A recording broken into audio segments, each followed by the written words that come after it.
By election ಕಾವು ಹೇಗಿದೆ ನೋಡೋಣ. ಬಾಗಲಕೋಟೆಯಲ್ಲಿ ಚುನಾವಣಾ ಕಣ ರಂಗೇರ್ತಾ ಇದೆ. ಕಾಂಗ್ರೆಸ್ ಮತ್ತು ಬಿಜೆಪಿ ಅಭ್ಯರ್ಥಿಗಳಿಂದ ಮನೆ ಮನೆ ಪ್ರಚಾರ ಜೋರಾಗಿದೆ.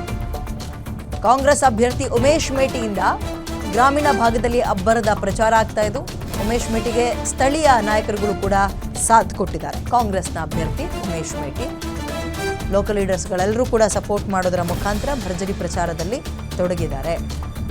ಶತಾಯ ಗತಾಯ ತನ್ನ ತಂದೆಯ ಸ್ಥಾನವನ್ನು ತಾನು ಉಳಿಸ್ಕೊಳ್ಳೇಬೇಕು ಅನ್ನುವ ಪಟ್ಟು ಹಿಡಿದಿದ್ದಾರೆ ಉಮೇಶ್ ಮೇಟಿ. ಗ್ರಾಮೀಣ ಭಾಗದಲ್ಲಿ ಈಗ ಅಬ್ಬರದ ಪ್ರಚಾರ ನಡೆಸ್ತಾ ಇದ್ದಾರೆ. ಚಾಲೆಂಜಸ್ಗಳು ಅವ್ರಿಗೂ ಇದೆ, ಯಾಕಂದರೆ ನಿಂತಿರೋದು ಚರಂತಿಮಠ್ ಅವರು. ಕಳೆದ ಬಾರಿ ಕೇವಲ ಕೆಲ ಅಂತರಗಳ ಮತಗಳಿಂದ ಸೋಲನ್ನು ಕಂಡಿದ್ರು.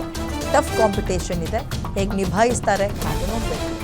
ಜನ ಏನಂತಾರೆ, ಯಾರ ಪರ ಜಿ ಉಜರ್ ಅಂತಾರೆ, ಯಾರಿಗೆ ಓಟ್ ಹಾಕ್ತಾರೆ, ಇವೆಲ್ಲವೂ ಗೊತ್ತಾಗೋ ತನಕ ಕಾಯಲೇಬೇಕು.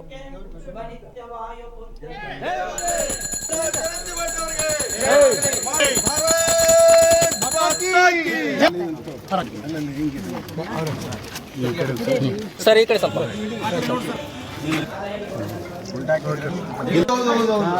ಎಲ್ಲ ನಮ್ಮ ಫ್ಯಾಮಿಲಿ ಇದು ಎಲ್ಲ ಅನ್ಪೂರ್ಣಕ್ಕ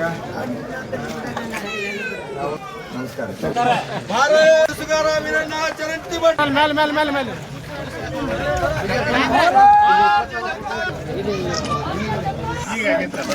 ಮೊನ್ನೆ ಲಂಕಣ್ಣ ಅವ್ರು ಹೇಳಿದ್ರು.